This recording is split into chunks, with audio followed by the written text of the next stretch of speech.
you don't do as much of therapy, but I think the way of working in many things is therapy. Without which, then your families will, like you say, stuck for years. Okay? So if the family is with you for years, then we need to ask why. So for me, right, I think, okay, so for me, my perspective is this.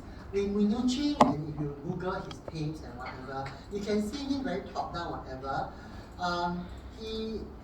He has this air of confidence. So I suppose it's also from his experience. Don't forget, he joined the army, the Israeli army, and all those things. So he has a background of where he comes from. In our context of modern Singapore in 2023, it's also different. So I totally agree with him. Which, remember, I said you need to ask yourself, if you like this approach, how do you use it in a way that fits you and your context?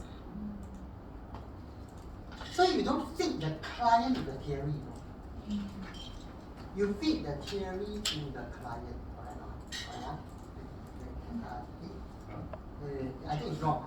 You don't fit the which one to which one? Theory to you don't fit the you don't fit the client to the theory. You fit the theory to the client as appropriate. Okay, so whatever the client is, you just find the appropriate theories and you fit to that in that sense. You know, so being directive doesn't mean being bossy. Although you can look like, but maybe it's his air of confidence. And whatever things you watch, right, is 60 years old and above, he got even 80 years old. So when you're 80, right, you sometimes you speak differently. And if you don't speak differently, people are like, this old man talking for what? You know, and talking a little bit of that as well. It's also contextual. Right? Like I remember as a young social worker, imagine I speak like that in the family, they will say, you know, they'll kick your butt and then say goodbye and complain to your boss, in a sense. You know, so I think it's also how you fit into the context. So I do agree with that. Okay? So being directive doesn't mean being bossy or being rude. Being directive means you are clear with your assessment. Okay, what am I looking out for? In terms of what? In terms of this word here. Family functioning. And remember, the word family functioning is to what extent is the family functional. It's not to what extent is the family good or bad. Functional towards what end? The developmental needs of the individual clients and of the family, right? That's what we are saying.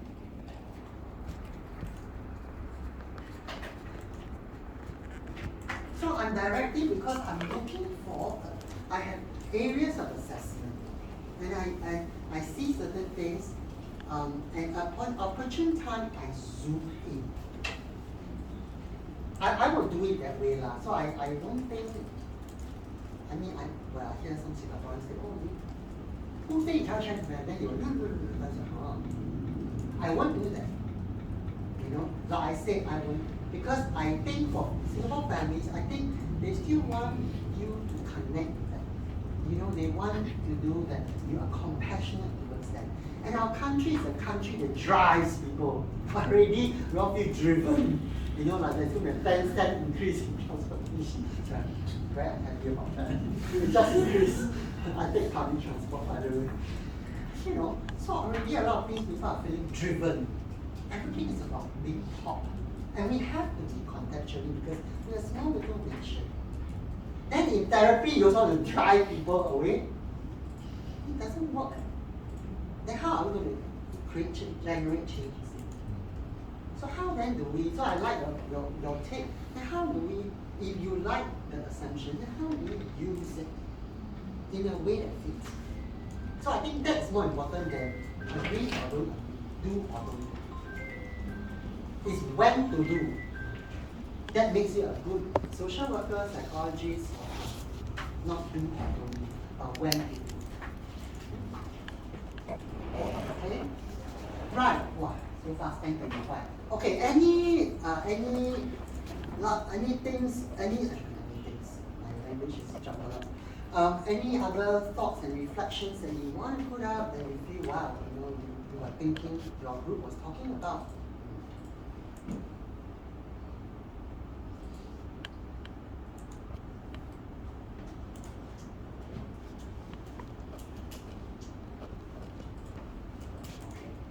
So let's move on. Let me think. Okay, let me cover 2, and then we'll go for a tea break at 10:45. Okay, what time is lunch time today? We should have lunch either at 12 or 1. We have 12:30 or at 10. Close. Actually, yeah, it's close. You are here for the food. Some food is very important, especially in CCC. Yeah, it's close. Okay. So maybe is it okay 1 o'clock? Okay, let's do 1. Otherwise it'll be very crowded. Okay, so let's do at 1, and then yeah, let me cover 2 first. So if you look, so these are the 4 areas of assessment. Okay, so what are we looking at? We're looking at actually structural family therapy, how the family function. Okay, so remember family functioning is to what extent is it working out to meet the developmental changes that are required in the family of individuals. And when one person has developmental needs that are changing, it will affect the rest of the family. Correct or wrong? Alright, right? That makes sense. Okay? Because it's systemic. Okay? So the first thing we look at will be subsystems. Okay? Subsystems are very interesting. Okay? Okay? So individual as a subsystem. So you yourself is a subsystem. Okay? Yeah, because you yourself is also a complex being, right? With your thinking, feeling, behaving, and even your experiencing in that sense. Okay? And each member is usually seen with a particular kind of personality, feeling, what am I doing there? Yep, and my task is to expand the scope of each person's identity. Remember, the theory says that each person has multiple identities. There are multiple facets of us. So with a man with a son with autism, adult son with autism, he was very discouraged because I tell you ultimately, right, I'm seeing no one but him. So I've been doing individual work actually. So I'm quite no one else is coming for now, you know. But I will still be game to see the whole family if I ever have a chance to help them. Okay? So what I did was I actually tried to expand what he thinks of himself because he began to name himself. He began to say, I'm a failure, I'm useless, I'm good for nothing, I don't contribute anything to this family. Actually, I'm a bad husband, I'm a bad father, I'm a bad son. So I said, what are you bad? Right? I mean, and these are questions you ask, right? So this is not new. And with that, I expanded. So we started with a hobby that he has, let's say gardening. Okay, so gardening. Okay, so if we talk about how is he good gardening, we talk about it. Then I realized, wow, his gardening is at national level kind of thing. You know, it's not like me trying to keep my few plants alive kind of. Yeah, this is a national level where people see, wow, his plants super kind. Yeah, and we talk about that, but without omitting his challenges. Then we begin to discover and expand on his other strengths. Then I begin to challenge him, hey, how do you manage to get your son to graduate? Despite not saying your son. And the son still connects, the older son who has graduated, still connects with him. So I said, how do you do that? When the older son refused to connect the mother.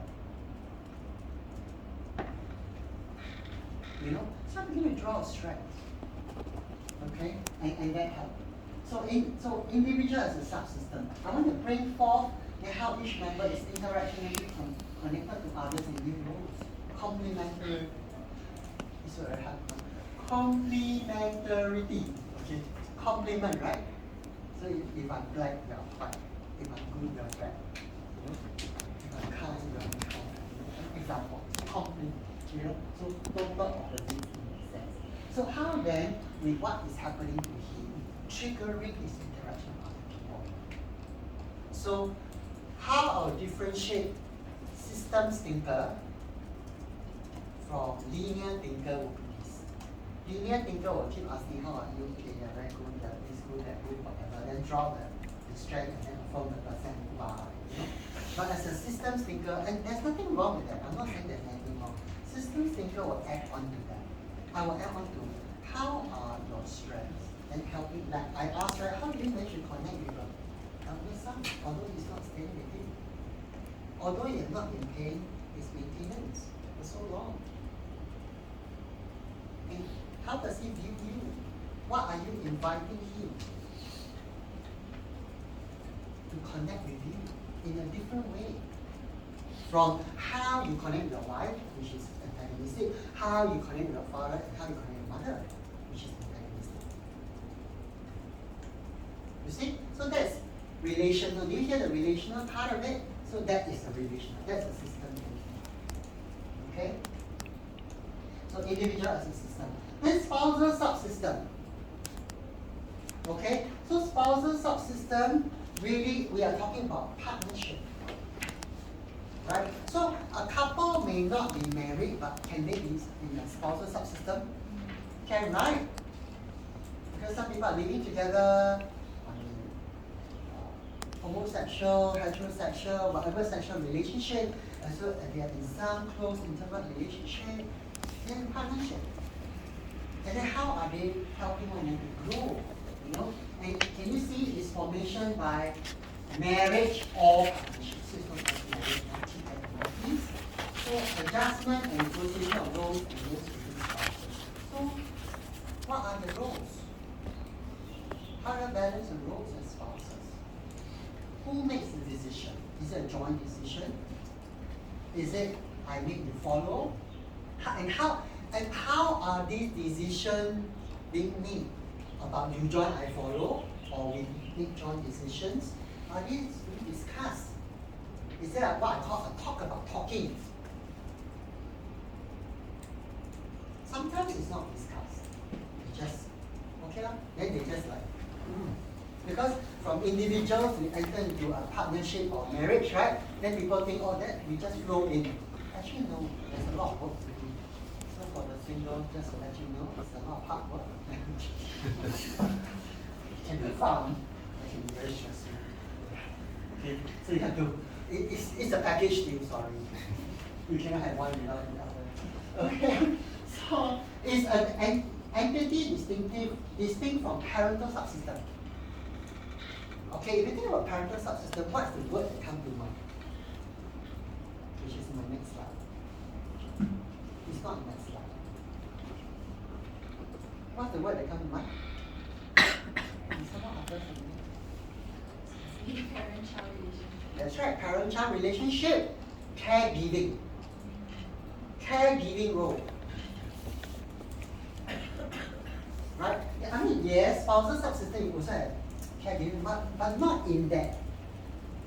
Your spouse cannot be totally weak, right? Unless the person has an injury, then that's different. Okay? Then, but you see, if an accident happens and your child is going to be paralyzed, you know, then what's the role then in the spousal subsystem? Who makes decisions? How are decisions made? You understand what I mean? Yeah, because spousal subsystem is by partnership. We talk about partnership, we are talking about how you collaborate, how you work together, right, to build something. That's the meaning of partner, right? You know, even if one wants to play one up, one down, that's fine. It doesn't matter. You know, in terms of relationship, it's still a part. As long as both of you agree to it, fine. For that particular life stage only. With each life stage, if you want to have children, whatever, or if your parents grow older, your partnership will shift. Think about that. Okay, so it's a combination, adjustment, and negotiation of roles. It is differentiated from the family of origin. It's able to respect and maintain each other's. What's the last word there? That's right. So in a spousal relationship, are there individuals? Okay. couple with FOO issues. I'm hearing a lot from the wife about how the husband, from the way she described, it sounded like he reacted every time his mother is around. He will take care of his mother. Yeah, so it's interesting, right? So you can see a triangulation forming. Because the mother's relationship, the mother and son relationship is so close that even the wife sometimes feel like she's an outsider. Okay? So how do you respect and maintain each other's individuality? Okay?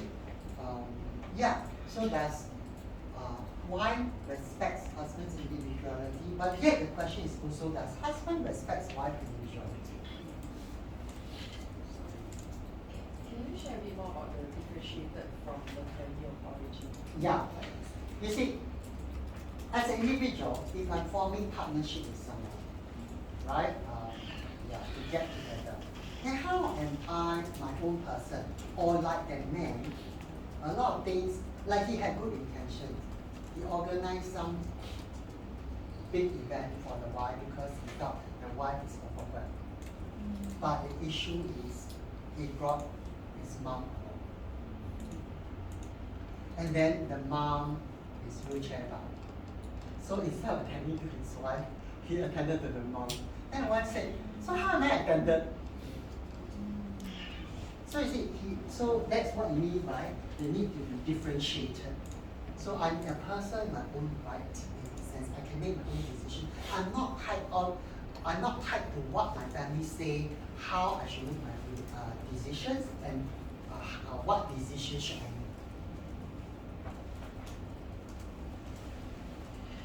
Does it make sense? Okay? So I need to be a differentiated individual. If not, I'm in trouble.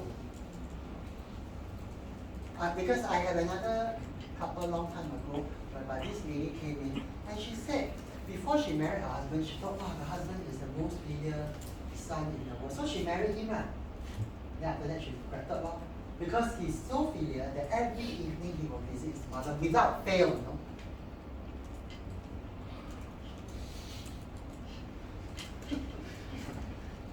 Okay, without fail. So it's not.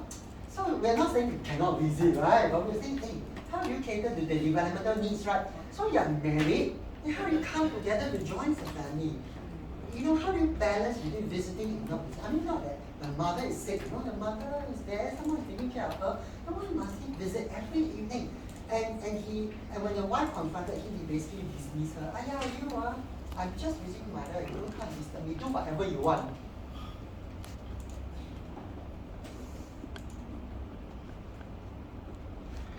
Does that explain that? So spousal subsystem, they need to be strong. But some spousal subsystem are not strong. Starting with that, not strong. Then when it comes to parental subsystem, fireworks, man. Which is what happened to the family.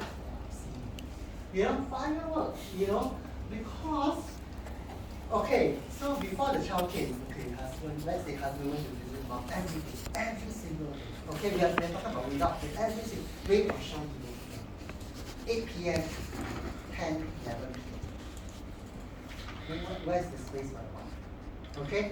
So why both right? Just marry, maybe sad. Then children come home. So somehow children came. So guess who will be paying attention to the child? Mother, right? Then how will father be feeling? So I'll be jealous. How come like that? Although I visit my mom, how come you don't respect me? How come you never ask me about which childcare to send our child? But you're not even here for me to ask. That's what the wife said. But I'm your husband, why can't you ask? But you want to visit your mother, why you visit her? So everybody gets sucked into a triangle. So now the child got caught in the conflict. Okay? So the parental subsystem is caregiving, is adjustment and negotiation of roles to include parenting. Okay? So this could include who, people like uncles, right? Because, like for single parent families, sometimes you need other people to come alongside. And okay, come on. Even a couple also have people coming alongside, domestic help. Although I want to say this, expectation should not be put on domestic helper to provide emotion, to attend to the emotional well-being of the child. I found that's okay, that's my personal standpoint. Because I think attachment relationship-wise, parents should try to do that. Okay, it can be shared. It cannot be an expectation. If the helper can. But you're expecting the helper to meet the needs. That's why some families, when the helper leaves when the child is teenager, that's worse. The child is teenager, they send the helper back. Then what happens to the child? The child of course jump up and down. Why you send the person who's been with me last 30 years back? Without even asking me.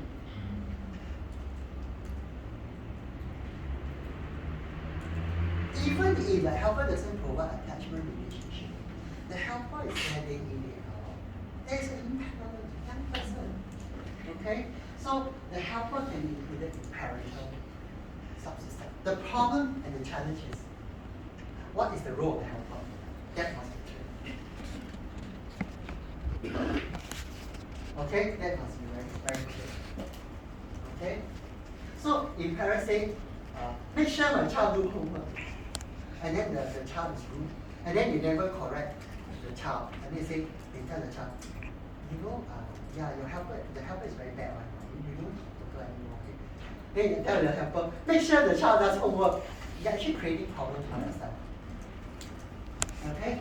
So accomplishment by parental authority generation gap. Okay? So the problem comes if it's a single parent who wants the oldest child to help out with the younger siblings. The second child will say, who are you? They're not together. And we often hear that. Okay? You see, why does this happen? I'm not saying that the oldest child cannot help out with some level of education. I think some level that's appropriate to the child's needs. For example, I know, okay, like in Willie's family, you see that adults in the family actually 24, 23, or something like that. Okay, I think they can take care of the 3 and 5 years old, obviously, right? But the question is, the parents need to be very clear what are their roles, and perhaps they need to discuss. Because the 23, 24, 22, the parents 3 and 5 years old, they may also try to parent the, I think, 13, 14, 15 years old. Then the 13, 14, 15 will say, who are you to parent me? Not my brother, not my father. So how is this being discussed in procedure? Is it, number one, developmentally appropriate for the eldest child? Yeah, you don't want to parentified because the child should not be meeting parents' needs if they are not old enough. Okay? Then accomplishment, ability to negotiate and accommodate changes according to the developmental needs of children. You need to shift.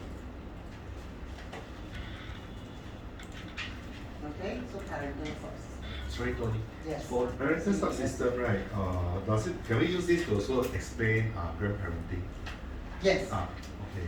Yeah, but then again, if grandparent come into support, let's say the single parent, or even just support the parents. Or the parents incarcerated, then the grandparents sure. take over. Then actually I feel so bad for grandparents. If you think about it, right? It's like I've already parented my children, I'm going to parent my grandchildren. Yeah, so I always tell my children, go and parent our children this time. I want to go happy with our mother. But that's another story. Yeah, so you need to ask, are the roles being talked about and negotiated? Do the grandchildren understand what the grandparents do? And very importantly, does the grandparents know, do the grandparents know what their roles are? Because you see, if you play parental, if you have a parental subsystem, certain boundaries have to be drawn, right? But if you're just pure grandparents now, just, then it's just playing with the grandchildren and then bringing them out, relieving parents occasionally. It's different, So can you hear a lot of needs interaction, needs discussion, the roles need to be structure need to be clear. Otherwise, grandparents not clear, child not clear, then no wonder the grandchildren have problems because they teach us grandparents. Because grandparents not their grandparents. Of course, some grandparents when they're unlimited, I think only one grandparent. But then if that's the thing, then you get out of the all the children need to be put up into the system all the time. The parents and classroom. Makes sense, right? Sorry, one more question. No, good, great question. Okay, so does this thing, or because I'm looking for other subsystem explain, I can't find. Will this flip as well? That means, because earlier you talked about parental subsystem is on caregiving. So let's say if the parents now become elderly, then the adult children have to take care of the parents. Does this role, the part about ability to negotiate, accommodate changes, a healthier one will be they have the ability to renegotiate this change of role? Okay. Okay, you can add that in as a new piece to structural family therapy. I agree with you. I suppose again, you see, I don't think these are exhaustive because they say subsystems. But I think these are examples of caregiving systems. So I think it's possible to flip that. But then when you flip that, right, then roles be negotiated. Okay, for example, my dad passed on earlier this year. So now my role with my mom is very different. So sometimes I wonder, should I be making some decisions for her? Should I get her to make decisions herself? You know, and how concerned should I be? How much space should I give her? And do I say you have to, like taking negotiation, or do I say you can choose, like going out? She's not going out as much, but everybody is different. So how do I negotiate? So I realize, hey, I'm also going through adjustment. Okay, so remember, don't be boxed up by these are examples. So then think, how do we negotiate? The challenge of what Xing Wei say will come when the sandwich generation comes about, where you have children to take care of and you have elderly to take care of. Whoa. Yeah, and then the couple has not been talking. Because it's like a pressure cooker, right? Up and down pressing you. And then you don't even have time to do functional things. So how to discuss or why am I doing what I'm doing? But all the more, that's why you need to do you need to get engaged them to come in and have a conversation.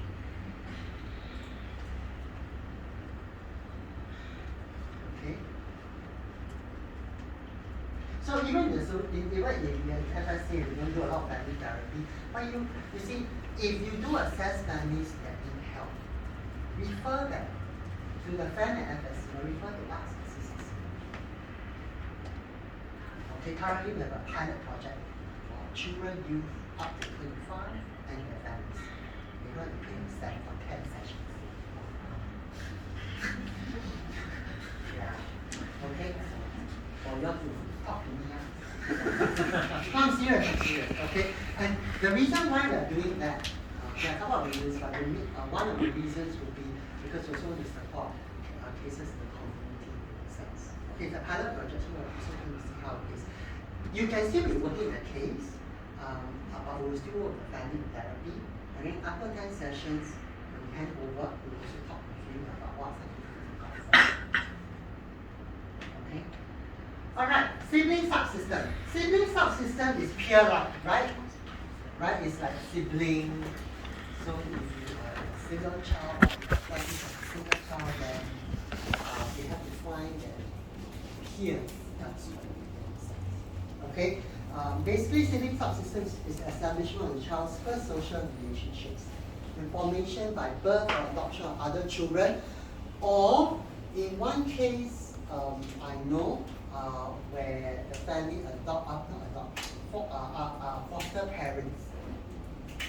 Then those may be a kin or similar to sibling subsystem. But the role has to be, you see, are these roles being talked about?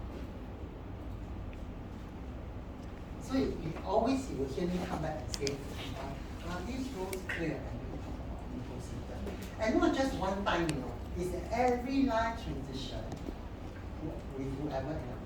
This we discuss. I mean, don't talk about clients, like even us, we got so much time, right? But if you think about it, actually, it's talk about what you think about it. Okay? It's accomplishment by being able to negotiate, compete, work out differences, and support one another. Okay? Sometimes it goes haywire. I have 3 adult siblings who are seeing me for therapy, and basically they have adverse childhood experiences whereby they are abused by the father and their eldest brother.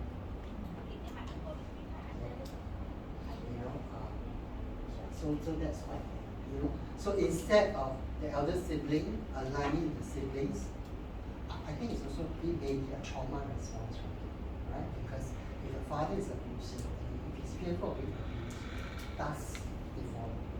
And he was not abused, actually, but the rest were. More than physical, actually psychological.